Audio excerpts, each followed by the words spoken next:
Hi viewers, welcome to our channel. ప్రస్తుతం మనతో పాటు దాము బాలాజీ గారు సీనియర్ జర్నలిస్ట్ ఉన్నారు. వారితో ఒకసారి మాట్లాడదాం. నమస్కారం సార్. నమస్తే. సార్, హీరోయిన్ సమంత గురించి గత కొన్ని రోజుల అంటే గత కొంతకాలం నుంచి కూడా ఆమె రాజ్ నిడుమూరి అనే డైరెక్టర్తో ప్రేమలో ఉన్నారని చెప్పేసి సోషల్ మీడియాలో విస్తృతంగా వైరల్ అయింది సార్ ఈ వార్తలు. అయితే ఇప్పుడు వీళ్ళిద్దరూ పెళ్లి చేసుకోబోతున్నారంటూ నిన్నటి నుంచి కూడా వార్తలు వైరల్ అవుతున్నాయి. మరి నిజంగా పెళ్లి చేసుకోబోతున్నారా? అసలు ఈ రాజ్ నిడుమూరి గురించి, అతని బ్యాక్గ్రౌండ్ గురించి ఒకసారి చెప్పండి. అంటే ఎప్పుడు పెళ్లి చేసుకోబోతున్నారు సార్? దీనికి సంబంధించి ఇన్ఫర్మేషన్. సమంతకు మళ్ళీ పెళ్ళి అని మళ్ళీ ఒకసారి వైరల్ అవుతుంది. ఇదేంటంటే ఎవ్రీ 2-3 మంత్స్కి ఒకసారి సమంతకు పెళ్ళి అని వైరల్ అవుతూ ఉంటుంది. ప్రజెంట్ ఇప్పుడు సోషల్ మీడియాలో సమంతకు పెళ్ళి అని వైరల్ అవుతుంది. దీనికి ప్రధాన కారణం ఏంటంటే ఆమె గత కొంతకాలంగా రాజ్ నిడుమూరు అనే ఒక డైరెక్టర్తో డేటింగ్లో ఉంది. అది వాళ్ళిద్దరు కలిసి బయట తిరిగిన ఫోటోలు, వాళ్ళిద్దరూ చేతులు పట్టుకొని ఉన్న ఫోటోలు అవన్నీ బయటకు వచ్చాయి. కొన్ని ఆమె కూడా షేర్ చేసింది. అలాగే ఆమె కొన్ని నర్మగర్భంగా, అంటే నాకేదన్నా అయినా నువ్వు నా చేయి వదలవు కదా, ఆ టైప్లో ఆమె కొన్ని పోస్టులు కూడా పెడుతుంది. దాంతో సమంతకు పెళ్ళి అనేది వార్త వైరల్ అవుతుంది. రెండోది, రాజ్ నిడుమూరు తన భార్యకు విడాకులు ఇచ్చాడని కూడా వార్త వైరల్ అవుతుంది.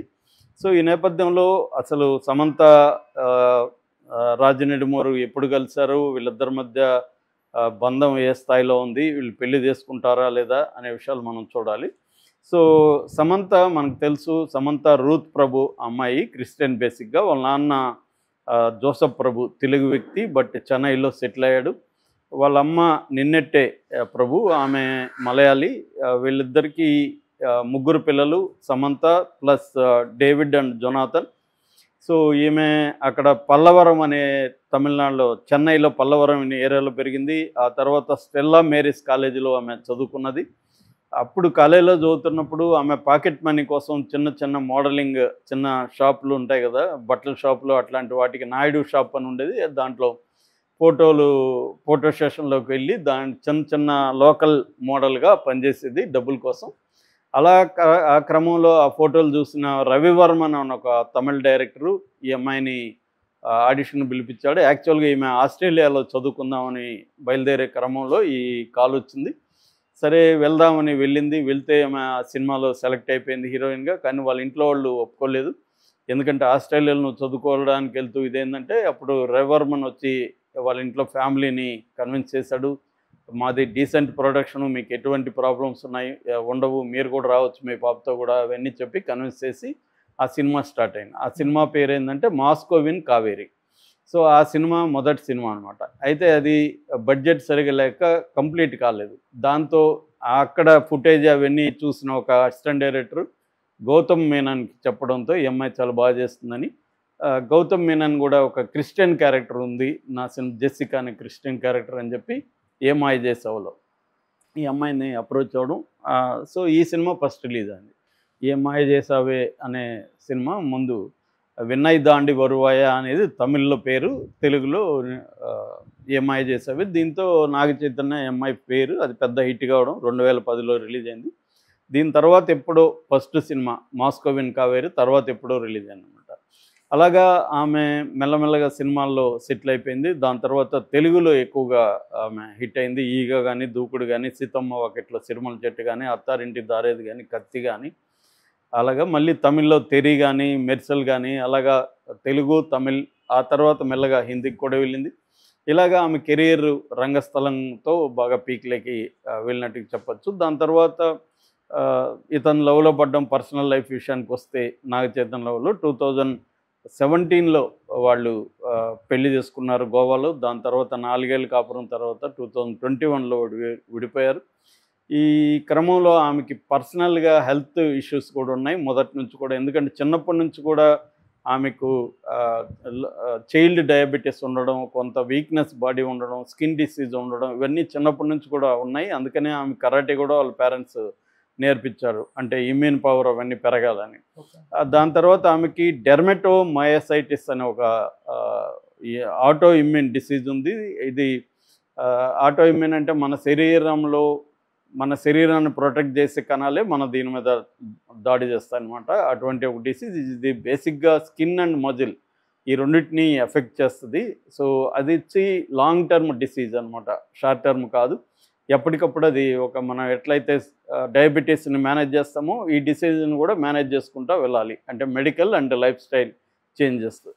సో ఆ పద్ధతిలో ఆమె ఉంది. ఆ క్రమంలో ఆమె సినిమాలు తగ్గించేసి ఫ్యామిలీ మ్యాన్ తర్వాత సీరియల్స్ ఎక్కువ, వెబ్ సిరీస్ ఎక్కువ చేయడం మొదలుపెట్టింది. ఫ్యామిలీ మ్యాన్ 2లో ఫస్ట్ టైం ఫ్యామిలీ మ్యాన్ 2 చేసేటప్పుడు ఈ రాజు నిడుమూరు తో పరిచయం అయింది. యాక్చువల్గా రాజు నిడుమూరు, రాజ్ అండ్ డీకే అంటారు, ఇద్దరు అనమాట వాళ్ళు. రాజు నిడుమూరు ఈయన కృష్ణ దాసరి కొత్తపల్లి, రాజు నిడుమూరిదేమో తిరుపతి, ఈ కృష్ణ దాసరి కొత్తపల్లి డీకే, రాజ్ అండ్ డీకే అని వాళ్ళిద్దరు ద్వయం అనమాట, దర్శక ద్వయం. సో ఈ ఇతందేమో కృష్ణదేమో చిత్తూరు, రాజ్యదేమో తిరుపతి. ఇద్దరు కూడా ఎస్వి యూనివర్సిటీలో ఇంజనీరింగ్ కాలేజీలో ఇంజనీరింగ్ చదివారు. దాని తర్వాత ఇద్దరు కూడా ఫర్దర్ స్టడీస్కి అమెరికా వెళ్ళారు. అక్కడే కెరీర్ కూడా స్టార్ట్ చేశారు. ఆ క్రమంలో ఇద్దరికి కూడా చిన్నప్పటి నుంచి చదువుకునేటప్పటి నుంచి కొంత ఆర్ట్స్ వీటి పట్ల ఇంట్రెస్ట్ ఉంది. అలాగా చిన్న సినిమా షాదీ.com అని ఒక షార్ట్ ఫిల్మ్ తీశారు. ఆ తర్వాత ఒక ఫీచర్ ఫిల్మ్ కూడా ఫ్లేవర్స్ అని ఒక ఫీచర్ ఫిల్మ్ తీశారు. దాని తర్వాత 99తో హిందీలోకి ఎంటర్ అయ్యారు. దాని తర్వాత షోర్ ఇన్ ద సిటీ, తర్వాత గోవా గోన్, తర్వాత ఇంకా ఇట్లా సినిమాలు చూసుకుంటూ వచ్చారు. శ్రీతో వాళ్ళకి కొంత మెయిన్ స్ట్రీమ్లోకి వెళ్ళగలిగారు. ఈ గోవా అని కూడా పెద్ద హిట్ అయింది. దాని తర్వాత ఫ్యామిలీ మ్యాన్ 2 మన అమెజాన్తో స్టార్ట్ చేశారు. దాని తర్వాత ఫర్జీ చేశారు, గన్స్ అండ్ గులాబ్స్ చేశారు, సిటడెల్ చేశారు, తర్వాత గోల్కొండ టేల్స్ అని చేశారు. ఇప్పుడు రక్త బ్రహ్మాండ్ ద బ్లడీ కింగ్డమ్ అనే పేరుతో చేస్తున్నారు. సో ఈ అమ్మాయి వాళ్ళు చేసిన డైరెక్ట్ చేసిన వాటిలో 2 వెబ్ సిరీస్లో ఆల్రెడీ ఈ అమ్మాయి యాక్ట్ చేసింది. ఫ్యామిలీ మ్యాన్ 2 ఒకటి, ఆ తర్వాత సిటడెల్ ఒకటి, ఇప్పుడు రక్త బ్రహ్మాండ్లో కూడా యాక్ట్ చేస్తుంది. సో తన కెరీర్కి కూడా మధ్యలో ఒక ఫుల్ స్టాప్ పెట్టింది, అంటే కమా పెట్టింది. ఒక 1 ఇయర్ పాటు తన హెల్త్ మీద ఫోకస్ చేయడం అవన్నీ. దాని తర్వాత రక్త బ్రహ్మాండలో చేస్తుంది. అయితే ఈమె గత కొంతకాలంగా ఈ రాజమండ్రి నిడుమూరితో డేటింగ్లో ఉందని చెప్తున్నారు. రాజు నిడుమూరికి ఆల్రెడీ పెళ్ళయింది.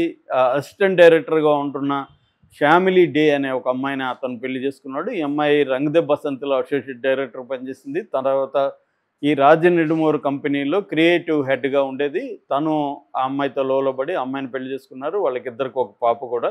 ఈ ఫ్యామిలీ డే వీళ్ళిద్దరి రాజ్ డీకే కంపెనీల్లో R&R2D అని అలా రకరకాల కంపెనీస్ ఉన్నాయి వాళ్ళకి. వాటిల్లో ఈమె క్రియేటివ్ హెడ్గా ఉంటుంది. అట్లాగే కాస్టింగ్ డైరెక్షన్ కూడా, వీళ్ళు తీసే వెబ్ సిరీస్కి కానీ సినిమాలకు కానీ కాస్టింగ్ అవన్నీ చూస్తారు. సో ఆమెతో డైవర్స్ అయిపోయిందని చెప్తున్నారు. ఇది అఫ్సెల్గా అయితే డిక్లేర్ చేయలేదు. వాళ్ళ పాప కూడా అయితే ఉంది. ఆ ఫోటోలన్నీ కూడా ఆమె ఇన్స్టాలో ఎప్పటికప్పుడు ఫ్యామిలీ డే షేర్ చేస్తూ ఉంటుంది.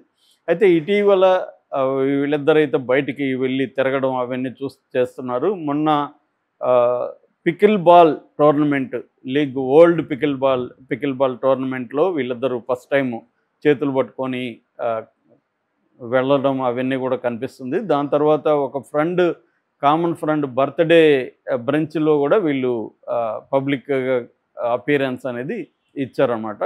సో అప్పటి నుంచి ఇది జరుగుతుంది. అట్లాగే ఈమె ఈ చెన్నై సూపర్ చాంప్ అని దానికి కూడా ఓనర్ అనమాట, ఈ పికిల్ బాల్ దీనికి. అట్లాగే ఈమెకి సాకి బ్రాండ్ ఉంది, బట్టల బ్రాండు, అది ఆ కంపెనీని నడుపుతుంది. దాంతోపాటు ప్రత్యూష సపోర్ట్ ఫౌండేషన్లో కూడా ఉంది. సో రాజ్కి ఈమెకి బాగా అంటే అభిప్రాయాలు కానీ అన్నీ కలిసాయి. మనం పెళ్లి చేసుకుందాము అన్న ఉద్దేశంలో ఉన్నారు. ఎందుకంటే ఫ్యామిలీ డేతో అతనికి ఏవో గొడవలు ఉండి విడిపోయినారని చెప్తున్నారు.